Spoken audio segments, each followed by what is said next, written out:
At Arizona State University, we've made online education better, smarter, and more personalized so you can go further in your aspiring field. I decided to pursue medicine once I realized that ASU did have the online program for biological sciences. You're still required to learn the same curriculum. You're still being tested on the same content that anyone would be tested on in person. The comprehensiveness of the program prepared me so well for medical school.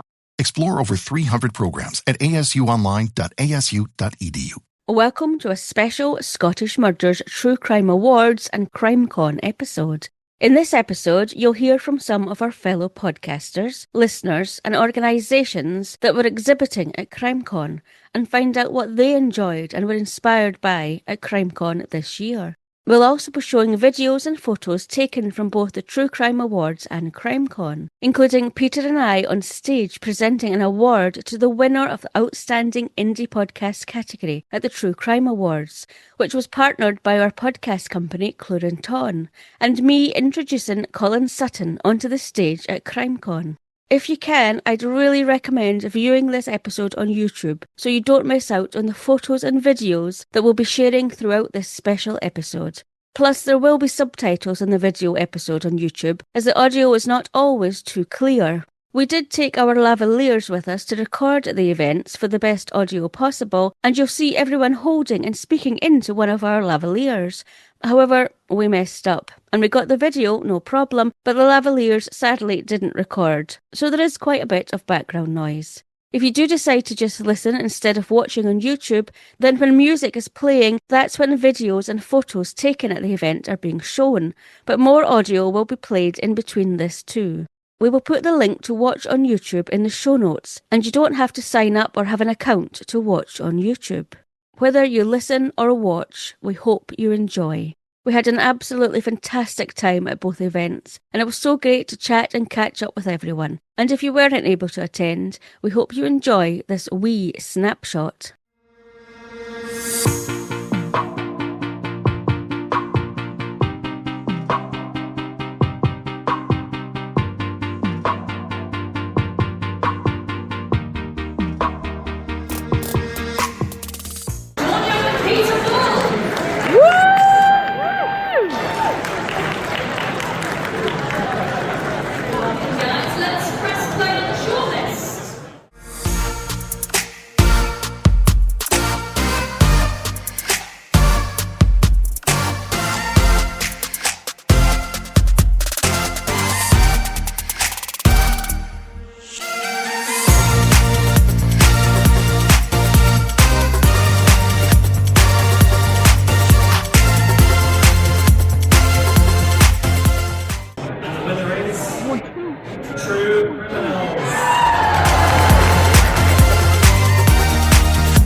2, 1, 2, hibbity hop. Hello, hello, hello. Okay, right.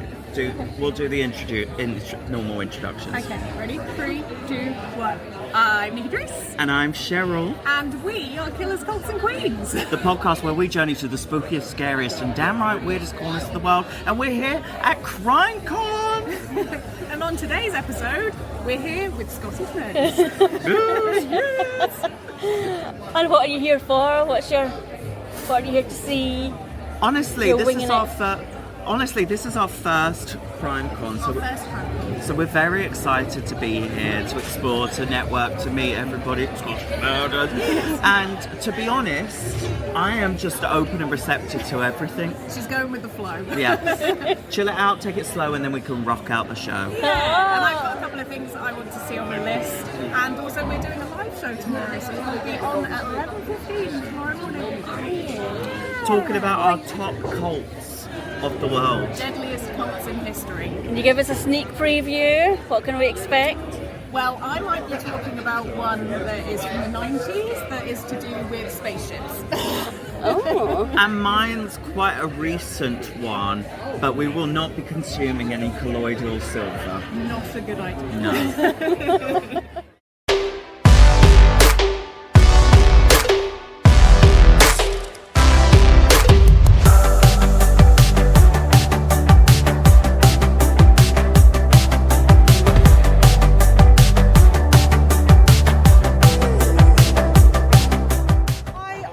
From Truly Criminal, and I'm Mia, and this is actually our first time ever at CrimeCon. It has been such an amazing experience already. It has been so much busier, there's been so many more people, and just having the chance to network and connect with people has been incredible. All of these amazing podcasts and YouTube channels that we've watched and we know, to actually meet them in person, it's like actual fangirl moments as well. No, it really is. I've had a few moments where I've been internally like freaking out. I've been trying to play it super cool.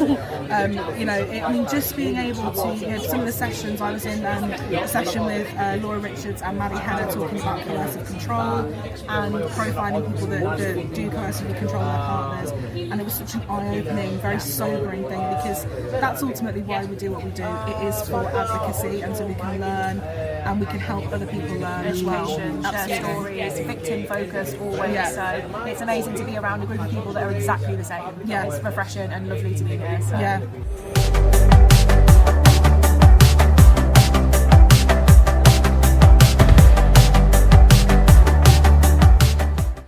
It's lovely to meet you. It's nice to meet you. Is this your first time at CrimeCon? It's my first time at CrimeCon UK. I've been to CrimeCon in Las Vegas, Orlando, and Nashville. And what are you thinking so far, comparing the two countries? It's been interesting.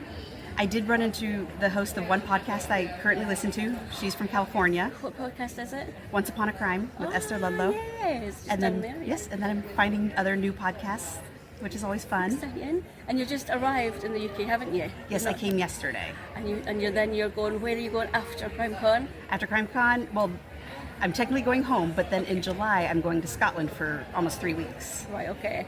You're travelling around, aren't you? Tell us where you're going. So I'm starting in Edinburgh, and then I'm going to Glasgow, and then Rothsay, back to Glasgow, Dundee, Dingwall, Thurso, and the Orkney, and then down to Inverness, and then back to Edinburgh. So cool. How long are you going for? 3.5? About 3 weeks for this trip, and then in August I'm coming back, and we're going up to Aberdeen. A friend is renting a wing in Castle Fraser. So cool. And then we're also going to drive down to Wigtown, which is the book town. And so we're just kind of continue our That's so thing, cool. and that's for a week. And the castle. Yes. And you're going to stay in Glasgow. Where are you staying when you're in Glasgow? In Glasgow, we found a hotel that's a castle, but then we're also going to stay in the Cathedral House, which is supposedly the most haunted hotel in Glasgow. Glasgow, yeah. In Glasgow, yes. I'm like, I want to find ghosts. I know. Perfect. And what about Edinburgh? Are you going to do the vaults in Edinburgh as well? In Edinburgh, I haven't decided what I'm doing a puffin tour out of there. Okay. But I'm not spending a lot of time in Edinburgh because I've been there. Okay. I do want to try to do an underground tour. Yeah. I just have to figure out if I'm going to be awake enough to do it when I first come in, or if I'm going to do it right before I leave. It's going to be amazing whatever you do. It'll be really good. You're looking forward to it. I am, although I am concerned about the midges. Oh yeah, the midges. You'll be fine. Yeah. You'll be fine. There's nothing you can do about them. They either love you or they hate you. Exactly. If they love you, you've had it. We have them in Florida, so I'm slightly used to them, but I'm just like, are these going to be a different version? Yeah, eat you alive. Exactly. So tell me what you're looking forward to out of CrimeCon. Who are you looking forward to seeing? I'm kind of more interested in just learning about, it's a different group of panelists than what CrimeCon US has, because CrimeCon US is all people I know from podcasts and TV shows. So I'm really looking forward to just finding new people to follow and all that. So, Brilliant. It's going to be good. It's going to be and fun. Who are you here with today? I actually came with by myself, but I've been meeting a bunch of people. I met some of the volunteers. I met some other solo travelers. So Perfect. Yeah. And there's an event. Did you go to the Solo Flyers event? I did. Yeah. Was that good? It was good, and I re-met some of the people I met last night. Oh, brilliant. Oh, you were out last night as well. Yeah, we weren't went to you? the Alice Worth the kickoff Oh, party. did you as well? Oh, Yeah. I missed that. But yeah, I was supposed to go, but you get comfy. That's it. Yeah, I kind of forced myself to. I was running on no sleep for over 30 hours. So I was like, I'm going to go, and then go back to the hotel and sleep. Yeah, good, brilliant. But it's lovely meeting you. It's lovely that you'll be here, and I hope you enjoy Scotland when you get there. You'll need to let us know how you get on. I will. Thank you. Okay, cool.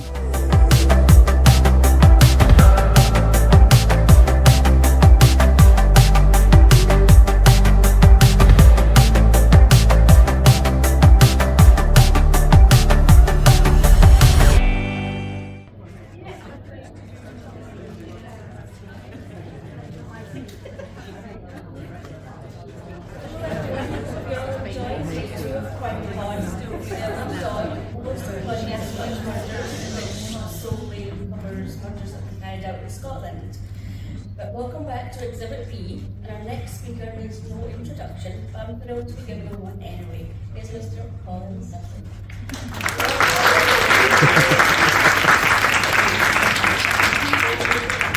Colin is widely regarded as one of the Met's most accomplished detectives. He's led the teams that caught Levi Belfield and Delroy Brown, two of the UK's most notorious criminals. In this session, Colin draws from his new book, The Real Manhunter Casebook, to share the inside story of the cases that defined his career. From first call to conviction, he reveals the reality of the life at the sharp end of major crime investigations and the personal cost of pursuing justice. Please put your hands together for Mr. Colin Sutton. And what the feeling was that we only get a kind of a snapshot in the TV programme. You have to make the TV programme last 43 minutes, or whatever it is, for an hour on commercial TV, and you've got other people contributing, and that's one of our USPs if you've not watched it. Every single person that talks to you on The Real Manhunter has got skin in the game. They were involved in that case, either as a journalist or a witness or a victim or a police officer.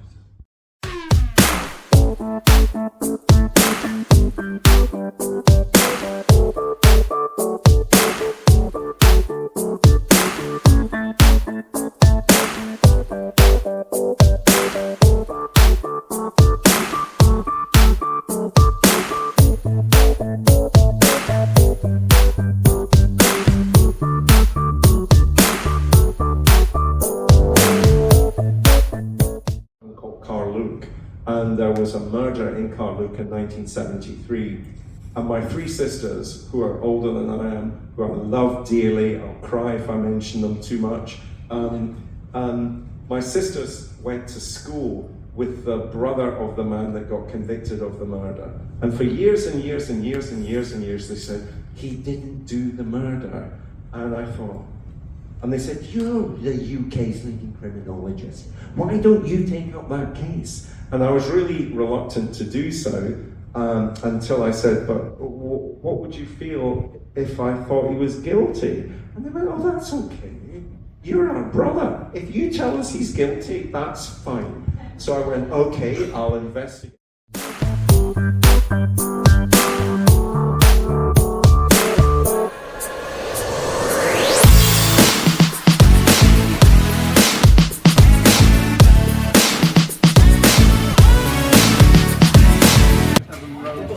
Look at me, look at me. Look at me, please. Give me the eyes. Is it recording? Yes. Mike. Hello. Are you with us? I'm just about, barely alive, surviving. You survived it after your session last night. Yeah, it was only a little session, a couple of beers, but it is CrimeCon, so we have to welcome in the festivities with a couple of cheekies. It would be rude not to, wouldn't it? One or two. People expect me to be hungover at CrimeCon, and I am. It's your reputation, it precedes you. Oh yes. Oh yeah. Lovely to be back. It isn't it? And what do you think of the venue then? It's fantastic, isn't it? It's personable. It's not too big. The acoustics are really good for podcasters. Audiences have been great. Really lovely. No stalkers yet. They're probably just around the corner, but you know.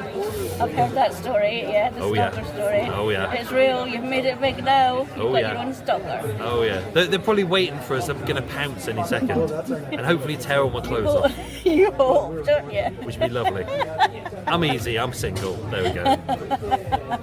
Yeah, but it's not one of these sort of videos. It's not, I'm single, I'm Mike. Oh, sorry. Damn it. I'm Mike, I'm 32 years old. Really? 32 years old, yeah. Many moons ago. So, have you been to see any of the sessions today? I went to see Adam and Stuart do their crossover promo, which was really good. That was really interesting. I have mine coming up very shortly. What are you doing? I am doing Is Peter Bryan a Cannibal? So he's meant to be a famous cannibal, but I don't think he is. I've kind of pieced together all the evidence. I think it's a load of old plot. So that is my session. That will be a short session? Yeah. Oh. No, it's not.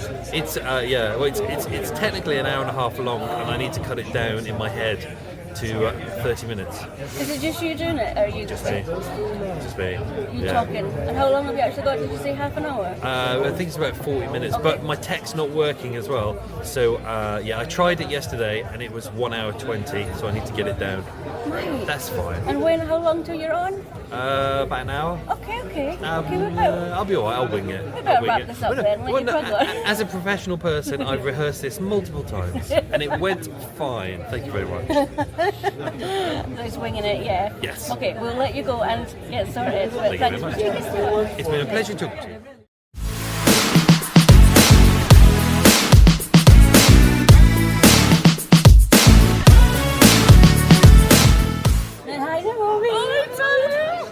I only come to CrimeCon for Dawn and Peter. That's it. That's all I come to CrimeCon for, just to see you. Same. How are you enjoying it? I'm good. I'm loving it. Really loving it. What about you? Do you know what? There are so many lovely people here. I forget how lovely people are in this community, and it's only when CrimeCon comes about that I remember. And I know we all keep in touch on WhatsApp groups and things like that, but there's nothing like seeing you guys, and I always get so excited when I see your name. I'm like, Dawn's coming, Dawn's coming. So I'm having a lovely time. That's brilliant. And you're speaking, aren't you? Did you have your own session this time? I've got my own session this time. Yeah, it's Women in Crime, and it's talking about it's different women in different fields of crime. So we've got like a prison officer, which is, I always find so interesting, like the world of prisons. Kagan's not here. There's usually lovely Kagan Parry. We miss you, Kagan. She's usually here, and I find like the well-being and welfare of prison officers is something that we very, very rarely think about. We often stop at the crime, we stop at the conviction, and actually it's really interesting to think about other parts, and this is what this event does, I think. It makes you think about the aftermath as well. There's so many charities here, isn't there, this year, that have done some really incredible work, and it's so lovely to hear their stories and the love that's to keep them going and to keep fighting for change and advocating for other people as well as themselves. So there's nothing quite like it, is there? There's nothing quite like it. It's so nice. It's such a special place to come and just all be together, and you know you're in a safe space with all your friends, and it's all right. It's good. It is. And we do have a few little wines in the evening, which is quite nice. Yeah, some of us do. Some of us do. Some of us have. Dawn is for it. Some of us Don't have a be lot fooled more. by the fact she's Scottish. Yeah, but some of us have a lot more than that. Yeah. Listen, have a great session. It was lovely to talk to you. Lovely to see you.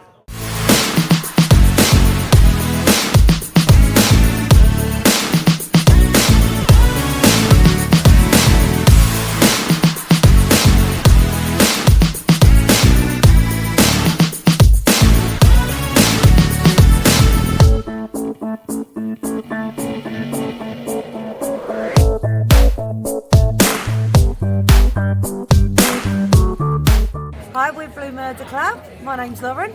Hello, my name's Kerry. We are Blue Murder Club. We're a true crime podcast. And how are you getting on this weekend? What have you enjoyed?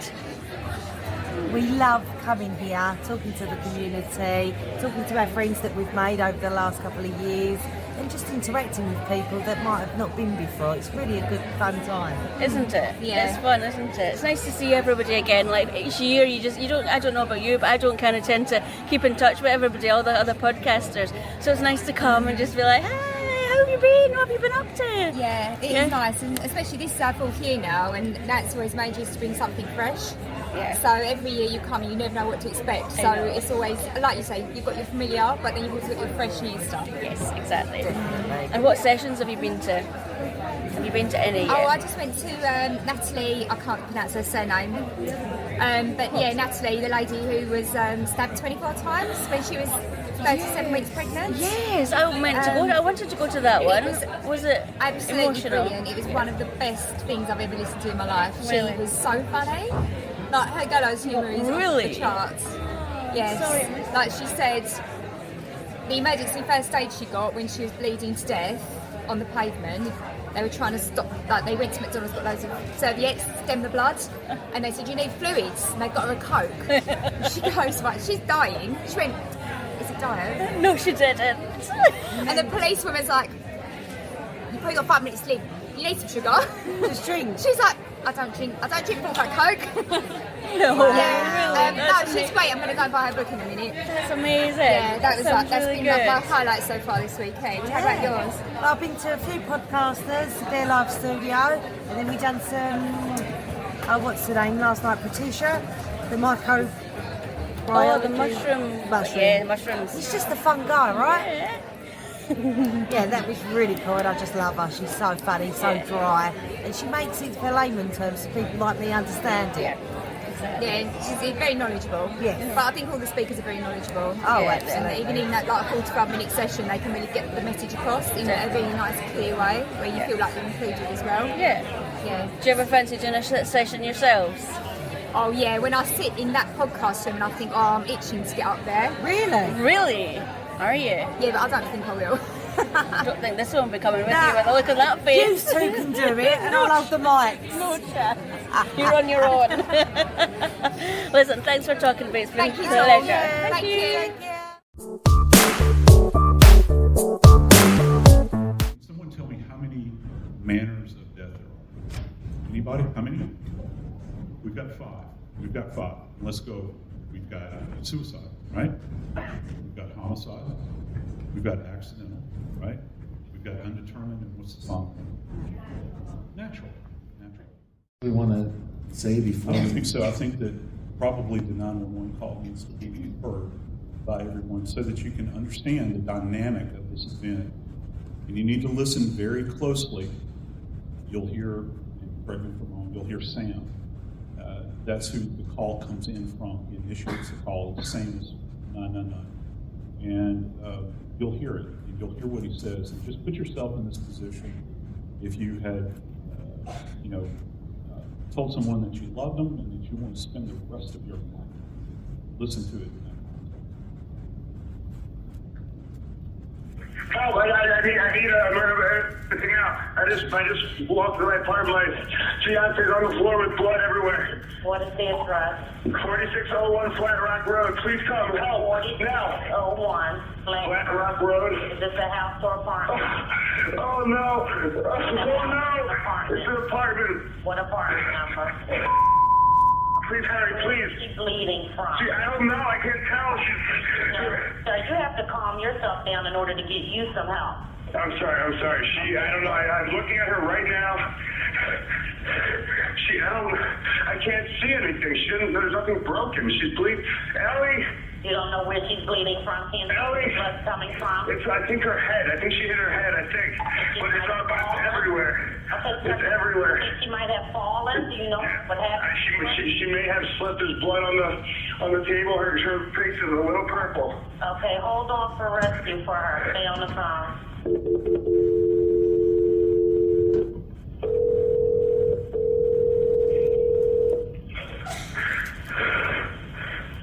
Philadelphia Fire Department 842 was dead.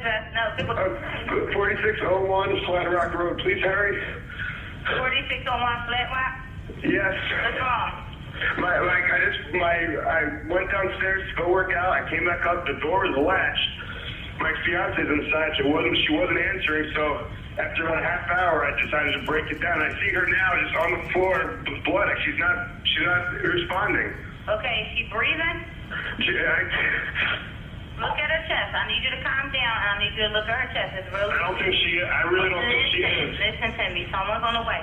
Look at her chest. Is she flat on her back? She's on her back. Do I bring her? Look at her chest and tell me if it's going up and down, up and down. I don't see her moving. Okay, do you know how to do CPR? I don't. Okay, I can tell you what to do, okay, until they get there. I want you to keep her flat on her. God. Hello? Yeah, hi, okay. Are you willing to do CPR with me over the phone so they can... I have to, right? Okay, so get her flat on her back, bare her chest, okay? You want to rip her shirt off. Okay? Kneel down by her side. Oh, my God. Allie, please. Listen, you can't freak out, sir, because you... Okay, I'm trying not. Her shirt won't come off. It's a zipper. Oh, my God. She stabbed herself. Where? She found a knife. Oh, no. Her knife's sticking out. What? There's a knife sticking out of her heart. Oh, she stabbed herself? I guess so. I don't know where she fell on it. I don't know. Okay, well, don't touch it. Okay, so I just let her out here now. I mean, what do I do? No, I mean, you can't. If the knife is in her chest, it's going to be kind of hard for you to do CPR at this time. Oh, no. Oh, my goodness. Okay.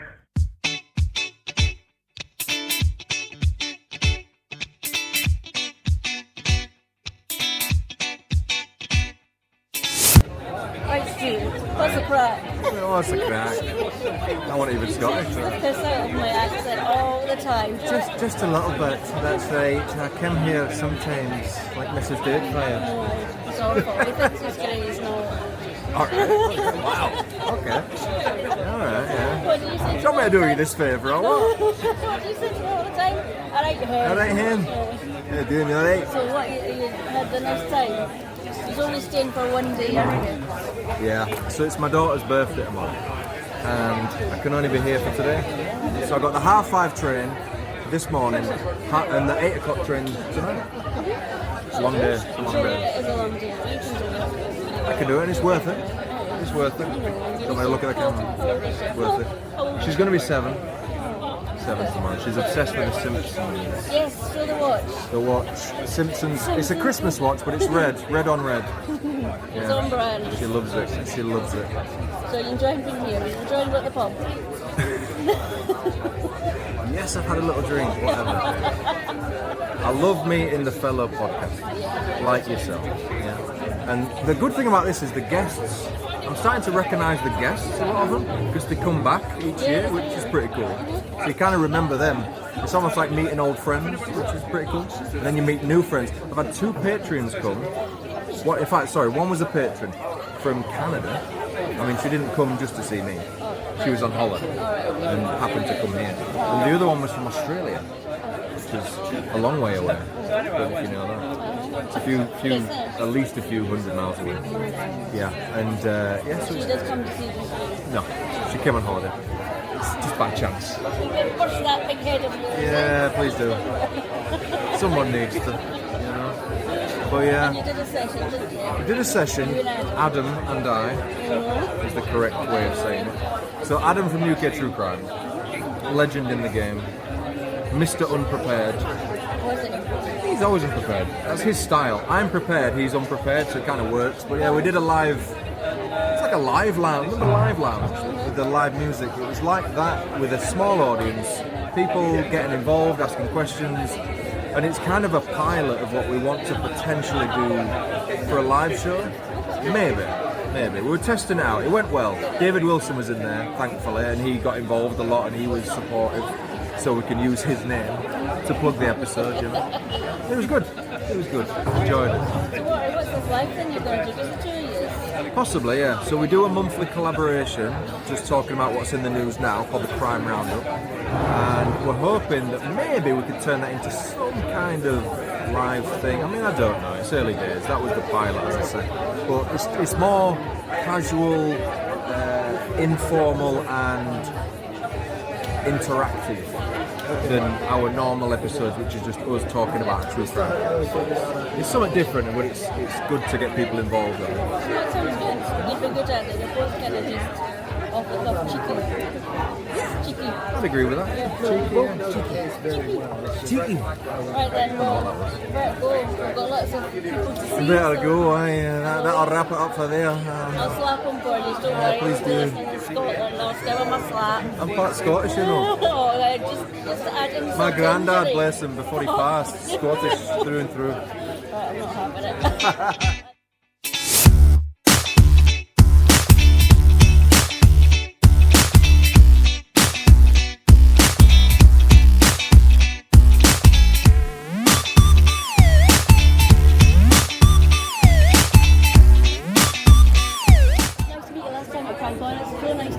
Yeah, it's lovely to be back and lovely to just nice to be meeting all the content creators again.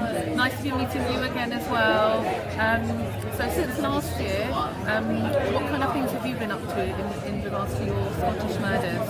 So I've been just kind of taking a break from Scottish Murder. I'm back again, and this is why I'm doing this, to try to get a bit more content, trying to do a bit better.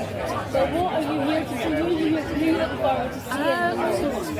So I'm here for today, so I'm not here for the second day, but after this I am going to sneak off into the Fred and West session, so I'm really looking forward to hearing about that. I've brought along my friend with me who doesn't really know much about true crime, but she kind of knows a little bit about Fred and Rose West, so yeah, I'm bringing her over to the dark side. Yeah. And you as well. Yeah. Cool.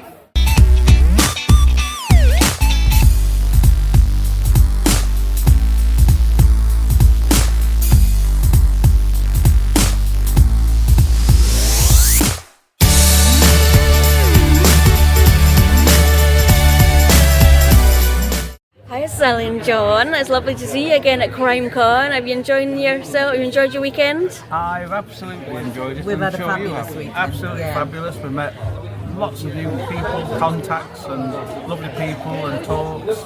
And that's why we're here, isn't it? We're all here to sell our ideas and meet other people. And network. That's what the name of the game is. And also meet our listeners. That's important. Exactly. And we get a lot of people come who we've never heard, but they've heard us. So they come and find us out and have a chat. Yeah. And what's your podcast? Tell us about your podcast. We are True Crime Investigators UK. All our cases are UK based. The reason for that was we thought the other markets, like the American market, the Australian market, are pretty much saturated. And the other thing is, because they are UK based, it means we can travel to relevant locations associated with the case that we're reviewing. So we can get in the car and go to those places. Yeah. And we also, obviously, our police background, and Sally was a police officer and a lawyer after that, and I was a career 30 years. Reinvented myself. 30 years I did in the police before retiring, and we bring that experience to develop the podcast. So we basically go back to old style policing, talking to people, finding people, witnesses, interviewing people, and getting their stories. Very similar to being an old style cop. What session have you enjoyed? What's really captivated you of all the sessions throughout CrimeCon? I saw one that was a miscarriage of justice that Joe Millington, the forensic expert scientist, delivered. And she just came across with, because we've worked with Jo before, haven't we? And she's been on our podcast, and she just said, the answer isn't something like, wow, we've got DNA. It's how you interpret it and where did that DNA come from, why is it there, a whole context. And she is a fascinating listen to.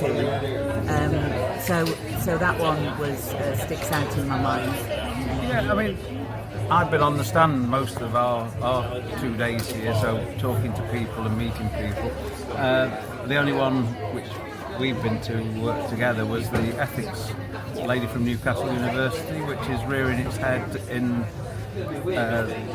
sort of media that podcasting is now delving into so many areas that, no, not saying anybody's doing anything wrong, but it's also, you know, is it regulated? Can we self-regulate? Is it time for guidelines?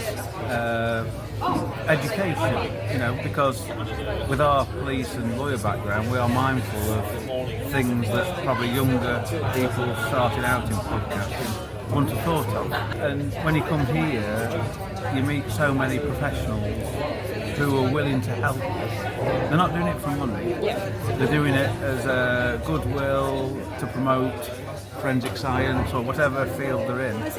And we've used several people, haven't we? Yeah, and we wouldn't miss coming to CrimeCon for the world.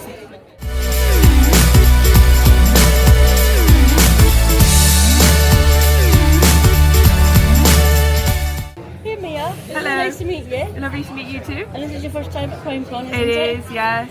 How are you here? What capacity are you here? So we're here promoting our organisation. It's quite new. We are Loop Safeguarding and the Centre for Animal Inclusive Safeguarding. So we work to close loopholes in knowledge, policy and practice to create a better approach to a proper whole family, a holistic approach to ending all forms of crime and just making sure that we're including animals when we're thinking about how better to protect people and pets. So we're now Loop Safeguarding, which is our umbrella body, and under that we have our training, education, research and consultancy, and then we have our department, which is the Centre for Animal Inclusive Safeguarding, and that is our blueprint. So it's our roadmap for professionals to be able to look at in their specific job, in their specific sector, how can they include animals in a way that is going to be better as a preventative and a better response to violence prevention and kind of responding to different crimes. So I did a lot of work in the domestic abuse field, and then I moved geographical areas and I started working in training and education for the National Welsh Charity in Wales, delivering some of the kind of trauma-informed practice, domestic abuse, some of the National Police training. And then I got my dog in 2019, and I'd always had animals and I had 2 cats, but when I got my dog I became really interested in him. I was like, what are you thinking, why are you doing that? So I kind of got into canine behaviour and wellbeing and psychology, and then I mashed the 2 together to make what I do now, which is, as soon as I realised just how sentient, emotional the dogs are, and from the research we know that they have the cognitive ability and the emotional capacity of about a 3 or 4 year old child. So when we're doing all this work around children living in abusive homes and preventing that, we're almost talking about the animal as like a victim in their own right. So that's why that's one of kind of the motivating factors for setting that really was to kind of get that thought about a bit more. Yeah. And you said you're going to start a podcast as well down the line. Yeah, hopefully. So Closing Loopholes will be our podcast, and hopefully it will look at some of the like intersections of different crime types and how animals can fit into that. Because if you look at any crime type, you can give me any crime and I'll be able to tell you how animals fit into that. From anything from human trafficking, where dogs are often used as a weapon to keep the people in the building, to drug trafficking, again, where they often use the dogs to protect the building or wherever they're holding the drugs, to domestic abuse, where we see the animal and the human-animal bond being exploited as a tactic of coercive control, all the way intersecting to dog fighting and breeding and puppy farming. It all like links together, but unfortunately the animals have kind of been missed out of that. It's something that you don't think about. Just because I'm interested, is that about coercive control? How are they used in that? So the human-animal bond is a really strong thing. So do you have a pet? I don't, but my sister does. And I love it. Yeah. So people who love animals or have pets, they understand like that really that reciprocal bond. So we get kind of love and comfort and joy from our pets, and they kind of get that from us as well. And so perpetrators of domestic abuse and coercive control, they don't like that, because they'll be trying to isolate you from all your friends or your family members and get all of your attention on to them, and kind of your whole life is around placating them, trying to keep safe. And so what you get from your animal is some form of love and friendship, which you're not really allowed to have from them. So they don't like it, so they will do things like not allow you to be in the same room as your animal. They might interrupt your ability to take your animal to the vet or pay for pet food, because a lot of the time there's economic abuse, so they'll be controlling the finances, and that kind of emotional harm to both the human and the animal. That's something that you talk to people for talk, and you're saying that you're thinking, yeah, okay, I can see. And there's lots of depth and breadth to that, because lots of people think, oh, it's where they physically harm the dog or they physically harm the animal, and that does happen, but it's so much wider than that, like I was saying, with the economic side, with the stalking. So often they will use the pet GPS tracker, so you could go and have your pat your air tag, and it's pitched as if your dog runs away or your animal runs away, you'll know where they are. But then the perpetrators will weaponise that, then they're able to track you because you're with your animal.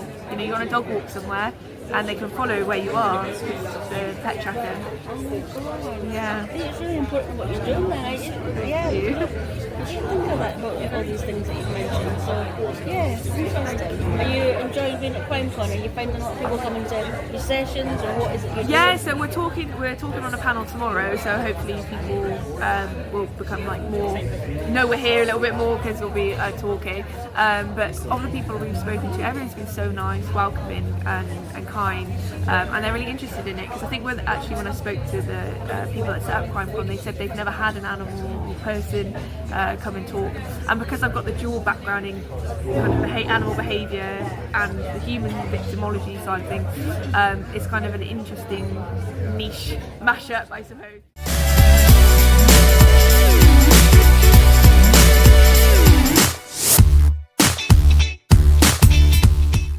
Hi David. Hello Dawn. CrimeCon is going amazing this year, isn't it? Yes. How are you finding it? It's been amazing. I feel like we've had a real mix of everything from advocacy, we've had families on stage telling the stories that need to be told, we've had podcasters doing their thing. It's been honestly one of the most incredible events that I have ever had the pleasure of being involved in. So yeah, I'm just thrilled to make it happen. And how are you feeling? It's nearly the end of day 2. I know. I am feeling, I feel great. I feel super, super grateful, humbled to be here and to see these stories and kind of see all of these contributors. I won't lie, I'm a little bit tired, about ready for my bed, but no, it's been incredible, and I feel nothing but kind of pride and relief, and yeah, I feel a little bit emotional about the whole thing. So yeah, it's been great. You've done an amazing job, you always do. Thanks. This is the face of, you're behind everything, and nobody gets to see you very often, That's do they? true. I mean, I don't like to show this very often, but... No, you're doing it, I appreciate it. No, of course. And I know it's been really hard to pick, but is it something that's really stood out for you about the whole 2 weekend? Have you seen anything? I think one of the things that's definitely stood out is definitely the victim stories that we've come across. So people like Natalie Kairosh, who's obviously, she's been through so much. For those that don't know, just a whistle-stop tour of her story, she was stabbed 27 times while she was 8 months pregnant. She lived to tell the tale, and so did her baby. For her to take to the stage and talk so eloquently, for the first time actually with her family in the audience, this at CrimeCon today, it was incredible, and I think there wasn't a dry eye in the house. But it's not just about that impactful storytelling. It's about actually the heart, the people, the kind of the people behind the story, and seeing her take to the stage with such confidence and being so open and vulnerable and raw about her story. It'll stay with me forever, and it was a real kind of poignant moment for me this year. It's been good, David. Well, you should be proud of yourself. Thanks. And enjoy your after drinks. Yes, I absolutely will. Can't wait until I've got a Prosecco in hand.